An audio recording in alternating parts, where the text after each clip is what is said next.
But of all the signs, this one is probably the most startling, and it happened on the 23rd to 5th of November last year.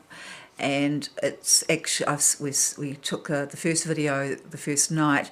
We only had a cell phone, so it was very small, but I could see then this flashing, pulsating. And the next night we got the loan of a very good camera, and actually then put this one, and it's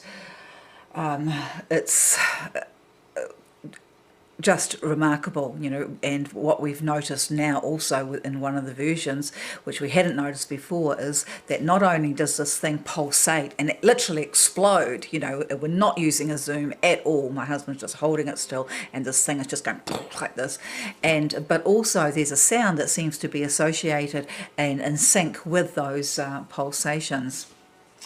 So I will put that in also, and there it is there.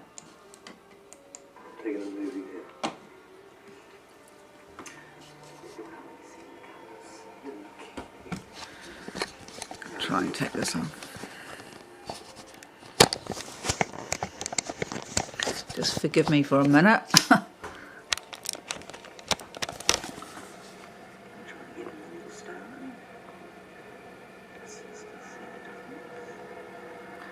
You see those amazing colours. It just doesn't look real, does it? And but then it just explodes and comes back. In real life, there in this, there were a lot more colours. That looks predominantly blue, but there's orange and red and green and all the rainbow colours in there. I wonder why it doesn't look like the 3 stories like it is the other nights. So we actually saw this again about 6 months later, but we didn't have a big camera again. So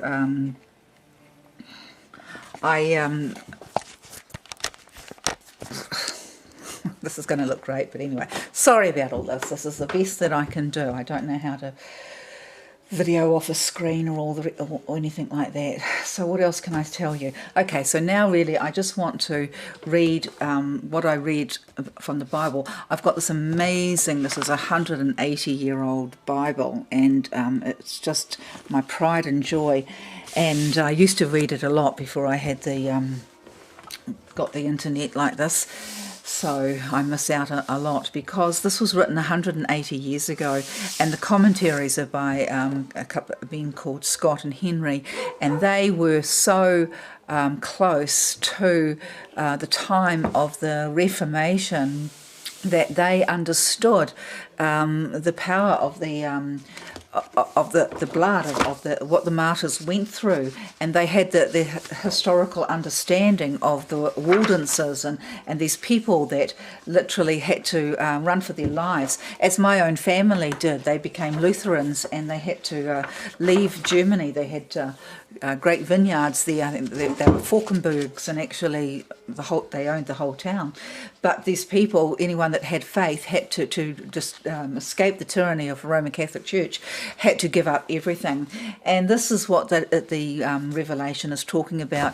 And I really love just reading their commentaries, because in those times they didn't even have phones, they didn't have cars or anything, and so they just have to understand it almost in the same sort of context that John himself, when he saw the vision, you know, they had nothing else to put on. They didn't know about the helicopters, all these new interpretations that we've given.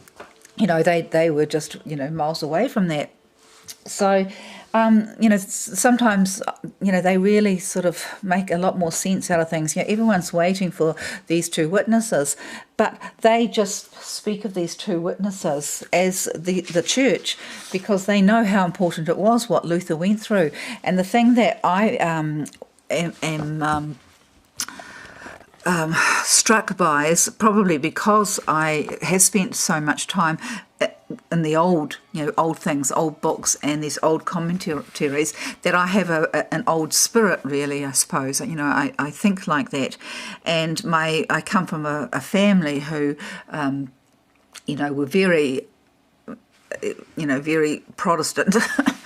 And so when I first